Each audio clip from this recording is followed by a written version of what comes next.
ये आपको जानकर हर्ष होगा कि डॉक्टर अंबेडकर की अंबेडकर जयंती 14 अप्रैल को 130 देशों में मनाई जाती है। 130 देशों में। इसलिए मैं थोड़ा सा उनका बचपन का विवरण बता रहा हूं कि बाबा साहब 1891 में पैदा हुए। उस टाइम ये देश गुलाम था, अंग्रेजों का राज था। अंग्रेज आए 1680 में, एक दुकान खोलने के लिए, ईस्ट इंडिया कंपनी। और जब इन्होंने देखा अंग्रेजों ने कि भारत में शिक्षा नहीं है, स्कूल नहीं है, सड़क नहीं है, महाविद्यालय नहीं है, बिजली नहीं है, क्योंकि ये जो बिजली आप देख रहे हो ना आज घर घर के अंदर, ये महाराजाओं के घरों में होती थी, गढ़ों में, एक दो घरों में। तो जब उन्होंने देखा कि ये लोग, देश बहुत बड़ा है, रॉ मेटेरियल खूब है, कोई कमी नहीं है, लेकिन ये जातिवाद के कारण आपस में टूटे हुए हैं। क्योंकि उस टाइम की जो व्यवस्था थी, हमारी वर्ण व्यवस्था, हमें 4 भागों में बांट दिया और इन तीनों का वजन आ गया शूद्रों पे। अरे उन शूद्रों को कह दिया तुम अछूत हो, बस्तियों से बाहर रहोगे। डॉक्टर अंबेडकर के पिताजी हवलदार थे सेना में। जब वो स्कूल जाते थे, उनको स्कूल से बाहर बैठने को मजबूर कर दिया कि अछूत है, अगर ये साथ में बैठ गए तो हम तो बिटीन जाएंगे, अछूत हो जाएंगे। अब देखिए अछूत में कितना करंट है कि अगर वो किसी के टच हो जाता है तो वो अछूत हो जाता है। किसी मंदिर में घुस जाता है तो कहते हैं मंदिर जो है हमारा भ्रष्ट हो गया। इसका मतलब ताकतवर कौन हुआ? वो अछूत हुआ। तो डॉक्टर अंबेडकर एक बार स्कूल से ढाणी जा रहे थे पढ़कर, रास्ते में बैलगाड़ी में बैठ गए। रास्ते में उसने पूछ लिया बेटा तेरी जाति क्या है? उसने कहा भाई चमार है। तो वे गाड़ी से नीचे उतर और उस गाड़ी के ऊपर उन्होंने, आपको पता ही है, गंगा जल छिड़का, पानी छिड़का कि गाड़ी अछूत हो गई। लेकिन डॉक्टर अंबेडकर कभी घबराए नहीं। वो जब पढ़ के बाहर से आए तो भी चींपियों से फाइलें पकड़ाते थे, क्योंकि वकील बन गए थे, 12वीं कर ली।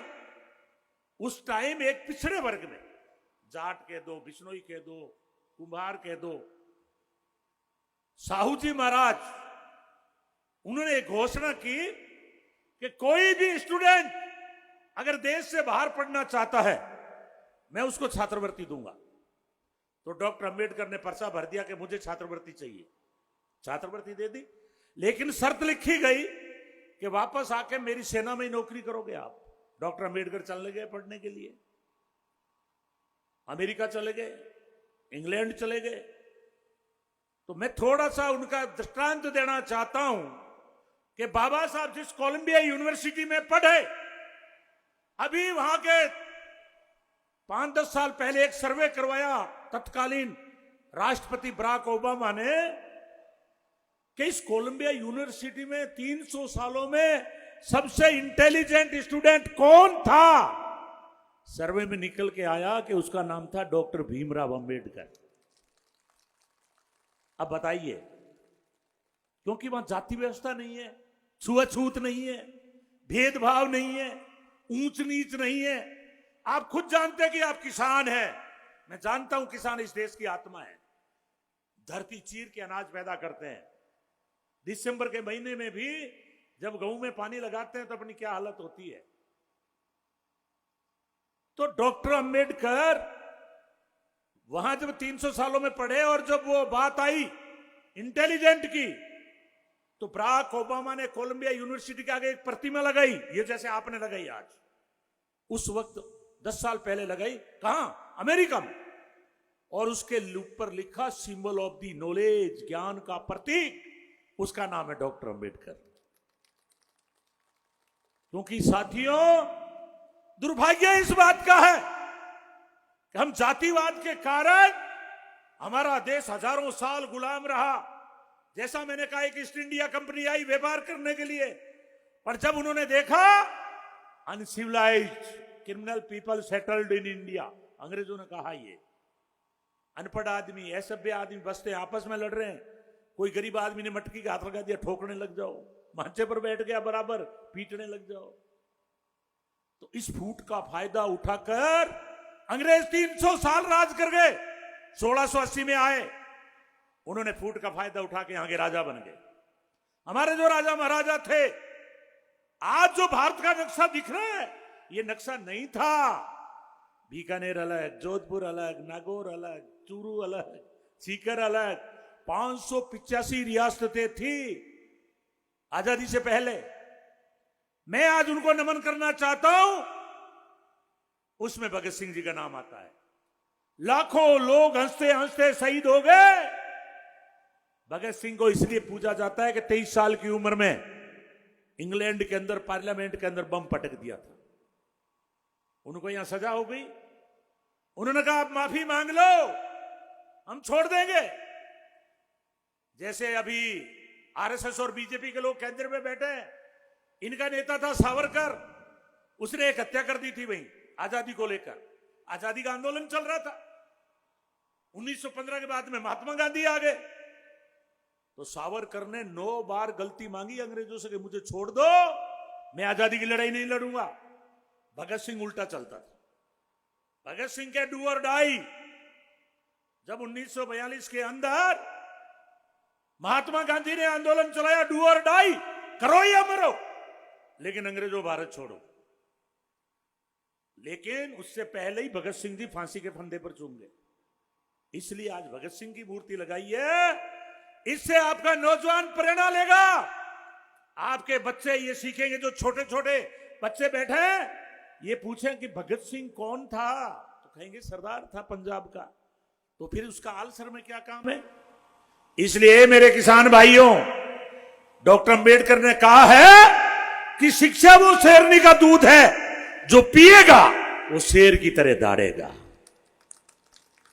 आज जितने भी अफसर हैं, तहसीलदार हो, एसपी हो, कलेक्टर हो, ये सब पढ़ लिखने के बाद अफसर बने, अपना रिश्तेदार कोई नहीं है। वो क्यों बने? कि संविधान में लिख दिया समानता, स्वतंत्रता। तो डॉक्टर अंबेडकर का एक किस्सा कह करके फिर मैं आगे बढ़ूंगा। 1932 में जब देश गुलाम था, गोलमेज सम्मेलन हुआ, उसमें महात्मा गांधी जी भी गए हुए थे अमेरिका, इंग्लैंड में। तो उनकी पत्नी थी रमाबाई। 3 बेटे पहले इलाज के अभाव में मर गए थे, चौथा बेटा था राजरतन। तो रमाबाई ने कहा, बाबा साहब आप तो जा रहे हो गोलमेज सम्मेलन में, अगर ये बच्चे को इलाज नहीं मिला तो ये खत्म हो जाएगा। कहां अस्पतालें थी, कहां इलाज था, कहां पैसा था? तो क्या कहा डॉक्टर भीमराव अंबेडकर ने? उन्होंने कहा आजादी की जंग चल रही है, भारत आजाद होगा, संविधान पर चर्चा होनी है, मेरे को जाना बहुत जरूरी है। रमाबाई, मैं मानता हूं कि इलाज के अभाव में राजरतन जा सकता है, लेकिन मैं ये चाहता हूं कि किसानों के बेटे, दलितों के बेटे, मैं ये चाहता हूं कि इस देश में ऐसा संविधान तैयार करें जिससे आने वाले समय में गरीबों के बेटे, किसानों के बेटे भी इस देश में राज कर सके। संविधान की तैयारी हो रही थी, आज उसी का परिणाम है कि फूसाराम शेर की तरह दौड़ रहा है, कोई रोक नहीं सकता। गोविंद राम दलित का बेटा होकर कैबिनेट मंत्री बन गया। ये हमारे संविधान में कला थी। 1942 हुआ, डू और डाई का आंदोलन चला, करो या मरो। उसके बाद अंग्रेज सरेंडर हो गए। अंग्रेजों ने कहा कि आप अपना देश में प्रधानमंत्री बना लो, हम स्वतंत्रता दे देंगे। 15 अगस्त 1947 को हमारा देश आजाद हुआ। और आपको याद है, उम्र आ गई थी महात्मा गांधी जी की 80 साल। आजादी का अगवा, अहिंसा का पुजारी। आज भी हमारे दिल्ली के ऊपर 700 किसान शहीद हुए कृषि कानून को लेकर इस मोदी के खिलाफ, और 378 दिन बैठे रहे। वो गांधी की तरह लड़ाई लड़ी। गांधी का अधिकतर जीवन जेल में बीता था। आपको याद दिलाना चाहता हूं कि ये जो आज कहते हैं हम भारत माता की जय बोल रहे हैं, इन्होंने देश का बेड़ा गर्क कर दिया है, भारतीय जनता पार्टी और आरएसएस के लोगों ने। और उसका सबूत ये जो आरएसएस है, 1925 में पैदा हुआ, देश गुलाम था, 1947 में आजादी मिली, याद करो 1948 में आजादी का अगवा महात्मा गांधी, उसको गोली किसने मारी? नाथूराम गोडसे ने मारी। और नाथूराम गोडसे कौन था? आरएसएस का आदमी था। उसी का आरएसएस का आदमी आज दिल्ली में बैठा है, उसका नाम है नरेंद्र मोदी, उसका नाम है अमित शाह, जिन्होंने आजादी की लड़ाई में नाखून तक नहीं कटवाया। संवैधानिक संस्थाओं पे आरएसएस के लोग बैठ गए,